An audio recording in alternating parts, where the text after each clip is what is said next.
भारत का चंद्रयान-3 मिशन चांद के गुरुत्वीय क्षेत्र में एंट्री ले चुका है। 14 जुलाई 2023 के दिन दोपहर के 2:35 पर बाहुबली चंद्रयान-3 ने श्रीहरिकोटा के सतीश धवन स्पेस सेंटर से एक सफल उड़ान भरी और अब चंद्रयान-3 अंतरिक्ष में पहुंचकर चांद के इलेक्ट्रिकल रूट में एंट्री ले चुका है, जिसमें सफर करते हुए स्पेसक्राफ्ट धीरे धीरे चांद की धरती के पास जा रहा है। लेकिन अब इसका आगे का सफर इतना आसान नहीं होने वाला और इस सफर में सबसे मुश्किल है इसका आखिरी पड़ाव, जिसमें यह 23 अगस्त के दिन चांद के दक्षिणी ध्रुव पर सॉफ्ट लैंडिंग करने की कोशिश करेगा। और इसी प्रयास में साल 2019 में चंद्रयान-2 का मिशन असफल हुआ था।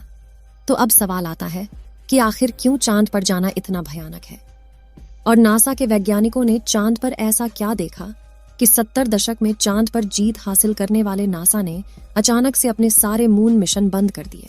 इस वीडियो में हम चांद से जुड़ी इन्हीं रहस्यमयी बातों से पर्दा उठाएंगे, साथ ही आपको चंद्रयान-3 के बारे में भी कुछ नया और अनोखा बताएंगे, तो वीडियो को पूरा देखिएगा। दोस्तों, पृथ्वी से चंद्रमा की पूरी तरह से गोलाई दिखाई देती है। वास्तव में चांद भी पृथ्वी की तरह अंडाकार है। चांद की सतह पर बेहद स्थिर और हल्का वायुमंडल मौजूद है। यह तो आप जानते ही होंगे कि साल 2009 में चंद्रयान एक मिशन ने चांद पर पानी की खोज की थी। लेकिन आपको बता दें कि चांद की सतह पर पानी लिक्विड फॉर्म में मौजूद नहीं है, बल्कि बड़े बड़े गड्ढों में बेहद ठंडे पत्थरों और बर्फ के रूप में मौजूद है। साथियों, चांद से जुड़ी ये रहस्यमयी बात यह भी है कि स्विट्जरलैंड की यूनिवर्सिटी ओनफ बीसेल ने अपने अध्ययन में यह बात खोज निकाली थी कि चंद्रमा पृथ्वी पर रहने वाले लोगों की नींद पर भी असर डालता है। कहा जाता है कि जहां अमावस के दिन लोग काफी अच्छी नींद कर पाते हैं, वहीं पूर्णिमा पर उन्हें कम नींद आती है। हालांकि विज्ञान ने इस बात को पूरी तरह से स्पष्ट नहीं किया और आज भी कुछ वैज्ञानिक इस बात पर अध्ययन कर रहे हैं। साथियों, चांद की जमीन काफी ऊबड़ खाबड़ है और इसमें कई बड़े बड़े क्रेटर यानी गड्ढे मौजूद हैं, जो इतने बड़े हैं कि पिछले करोड़ों सालों से इनके अंदर सूरज की रोशनी तक नहीं पहुंच पाई है। इनमें से सबसे बड़ा गड्ढा चांद के दक्षिणी ध्रुवों में मौजूद है। इस गड्ढे का डायामीटर 2500 किलोमीटर और गहराई तो इतनी ज्यादा है कि इसमें एक के ऊपर एक करके 10 बुर्ज खलीफा समा जाएं। इस गड्ढे की गहराई 8.2 किलोमीटर के आसपास है और यह पूरे सोलर सिस्टम के सभी ग्रहों और उपग्रहों में मौजूद गड्ढों में सबसे बड़ा गड्ढा है।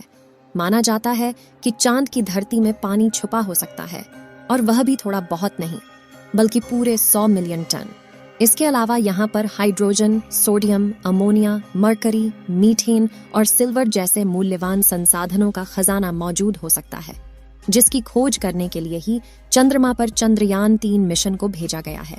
साथियों, साल 1959 में रशिया के स्पेसक्राफ्ट ने पहली बार चांद पर लैंडिंग की थी, जिसके बाद अमेरिका ने भी कई मून मिशन किए और 20 जुलाई 1969 को नासा के अपोलो मिशन के दौरान एस्ट्रोनॉट नील आर्मस्ट्रॉन्ग और बज एल्ड्रिन ने चांद पर पहली बार कदम रखा था।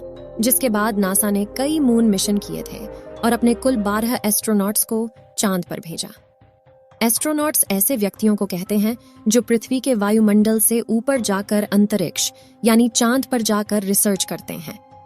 लेकिन दिसंबर 1972 में अपोलो 17 मिशन के बाद नासा ने अचानक से इंसानों को चांद पर भेजना बंद कर दिया, जिसके लिए उन्होंने कारण दिया कि चांद पर फिलहाल ऐसा कुछ नहीं है जिसकी रिसर्च की जा सके। लेकिन कुछ लोगों का यह भी कहना था कि नासा ने असली कारण को छुपाया है। नासा के द्वारा भेजे गए इन 12 में से कई अंतरिक्ष यात्रियों ने चांद पर कुछ अजीब सी आवाज भी सुनी थी, तो कुछ ने चांद पर बनी अजीब ब्रिज और कूलिंग टावर जैसी रचना को भी देखा था। वहीं चांद की खोज में वैज्ञानिकों को एक सैटेलाइट जैसी रचना भी दिखी थी और वैज्ञानिकों के मुताबिक इसका अपने आप बनना नामुमकिन है।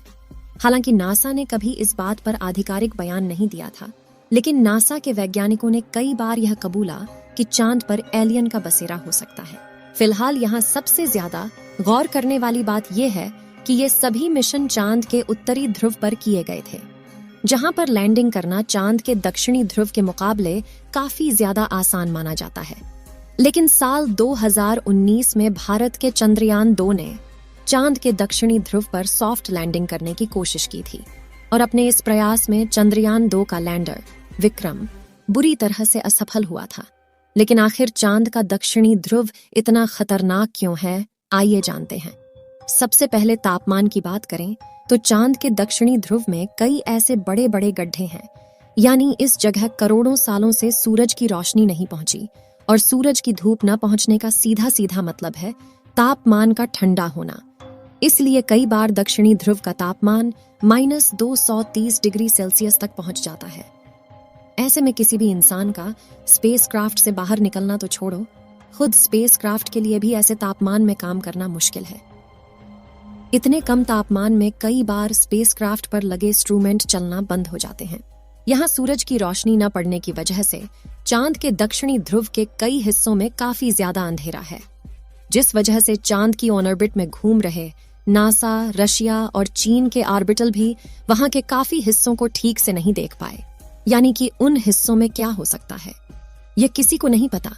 ऐसे में वहां जाना सबसे बड़ी चुनौती है। इसके अलावा चांद के दक्षिणी ध्रुव की जमीन उत्तरी ध्रुव से ज्यादा ऊबड़ खाबड़ है। वहीं यहाँ पर कुछ सेंटीमीटर से लेकर 2500 किलोमीटर तक के बड़े बड़े गड्ढे हैं। आपको बता दें कि इसरो के मुताबिक धरती से चांद की दूरी करीब 3,84,400 किलोमीटर है। ऐसे में इतनी दूरी पर लैंडर से डीप स्पेस कम्युनिकेशन बनाए रखना काफी मुश्किल होता है, क्योंकि इतनी दूरी पर रेडियो सिग्नल कमजोर हो जाते हैं और एंटीना से बहुत ज्यादा बैकग्राउंड नॉइज आता है। साथ ही अपने कक्षीय गति यानी कि ऑर्बिटल मोशन की वजह से चांद लगातार अपनी पोजीशन बदलता रहता है।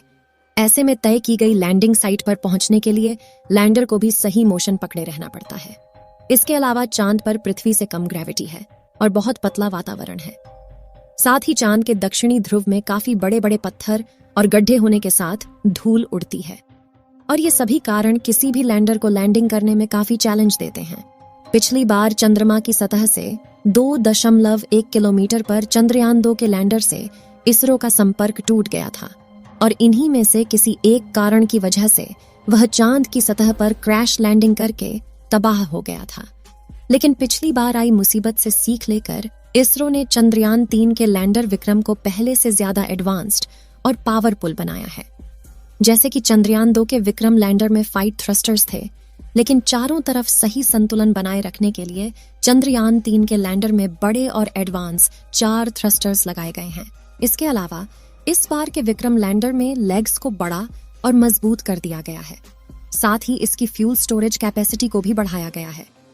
वहीं उसमें लगे कम्युनिकेशन डिवाइस भी एडवांस तकनीक का इस्तेमाल कर रहे हैं, जिससे इस बार लैंडर इसरो से संपर्क न तोड़े। और सबसे जरूरी बात कि सॉफ्ट लैंडिंग सीक्वेंस को भी काफी हद तक सुधार दिया गया है। इन सभी बदलावों से चंद्रयान 3 के लैंडर को चांद की सतह पर सॉफ्ट लैंडिंग करने में आसानी होगी। साथ ही उन सभी बदलावों को टेस्ट करने के लिए सिमुलेशन चलाकर विक्रम लैंडर की हजारों बार टेस्टिंग की गई है, जिसमें ठंडे तापमान में उपकरण चल रहे हैं कि नहीं, उनकी जांच करना, लैंडर के पैरों की मजबूती टेस्ट करना, कम ग्रेविटी में थ्रस्टर्स टेस्ट करना, ऊबड़ खाबड़ सतह पर लैंड करवाना, ये सभी शामिल है। और इसकी लैंडिंग साइट यानी चंद्रमा की धरती पर उतारने की जगह, इसको भी पहले से ज्यादा बढ़ाकर 4x2.4 किलोमीटर की लोकेशन चुना गया है। और यदि सब कुछ प्लानिंग के मुताबिक रहा तो 23 अगस्त के दिन विक्रम लैंडर को चांद की सतह पर लैंड करवा दिया जाएगा। अगर चंद्रयान 3 ने सफलतापूर्वक लैंडिंग कर ली तो भारत पहला देश होगा जिसने इतनी भयानक जगह पर लैंडिंग करवाई है। चंद्रयान 3 के सफल होने की दुआएं आप कमेंट बॉक्स में करते रहें। चलिए दोस्तों, इस वीडियो को यहीं पर खत्म करते हैं। इस वीडियो को एक लाइक जरूर करें और अपने मित्रों तक इस वीडियो को शेयर करें ताकि उन्हें भी जानकारी मिल सके। और अपने भरोसेमंद चैनल को सब्सक्राइब जरूर करें और बेल आइकन को ऑल पर सिलेक्ट करना बिल्कुल ना भूलें। मिलते हैं किसी और नॉलेजेबल वीडियो के साथ। वीडियो को अंत तक देखने के लिए धन्यवाद।